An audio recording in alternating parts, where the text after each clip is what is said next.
Babala naman po sa mga kababayan natin sa Davao, lokal na pamahalaan ng Davao, pinalakas pa ang kampanya nito laban sa paninigarilyo. Ang detalye sa ulat ni Peng Alinio ng Radyo ng Bayan Davao. Peng, magandang hapon sa iyo.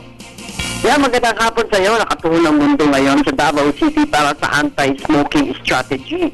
Ayon kay Department of Health o DOH Assistant Secretary Eric Tayag, na napapansinahan ng buong mundo ang lungsod ng Davao dahil sa ito ay may pinakamalaking potensyal na nagpapakita sa mundo laban sa mga naninigarilyo.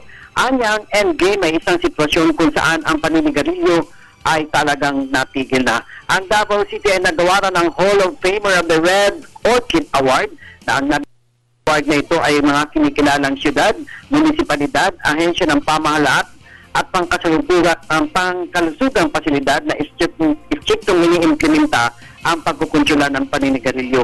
Una nang inimplementa ang Comprehensive Anti-Smoking Ordinance sa lungsod ng Davao taong 2002 at ito nakilala ang syudad sa loob ng 11 taon.